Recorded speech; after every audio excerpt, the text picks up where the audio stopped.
நான் கிளவி இங்கே கிளம்பிட்ட போல. எருவு மாடு மேய்க்க போறேன். இன்னைக்கு எலெக்ஷன் தான் எடுவிட்ட போல.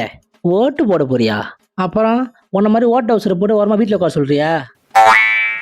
கிளவி, என் ஓட்டை பெறுவதற்கு தகுதியான அரசியல்வாதி இது வரைக்கும் நான் பார்க்கல கிளவி. இல்லைன்னா மட்டும் ஒரே புடுங்கா பிடிங்கிருப்பா அப்படியே. போய் முதல்ல ஓட்டர் ஐடி வாங்கடா கடிக்கு.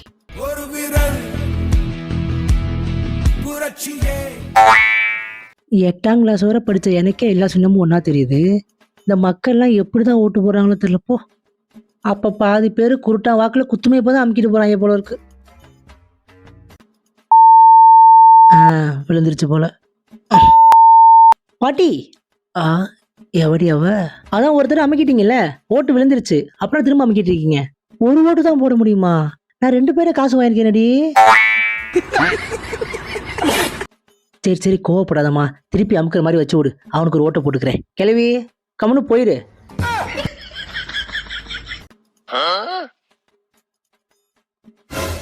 இது இந்த 5000 ரூபா கொடுத்தவன்ல.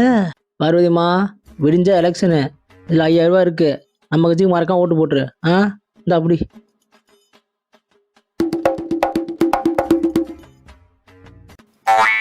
இது இந்த 3000 ரூபா கொடுத்த கடிக்கையில்.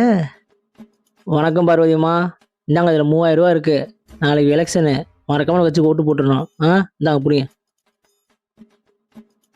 என்ன எல்லாம் இப்படி சேரை போட்டு பூத்து வாசலில் உட்காந்துட்டாங்க? சமாளிப்போம்.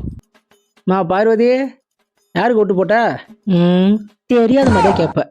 வேற யாருக்கு போட போறேன்? நம்ம கட்சிக்கு தான் போட்டேன். ஏதோ நம்புறோம். இது என்ன கூல்ட்ரிங்ஸா? குடு. வேற சமோசா வடை எதுவும் இல்லையா? அதான் ஜூஸ் கொடுக்குறோம்ல.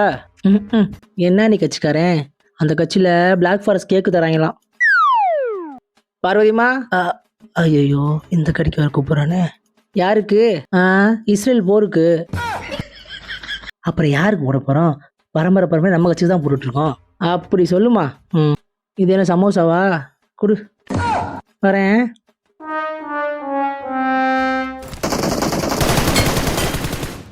என்ன கிளவி, இப்போ நீ ஒரு ஆள் ஓட்டு போட்டதுனால மாற்றம் வந்துடுமா? என்னடா மாற்றம் வேணும்? என்ன மாற்றம் வேணும்?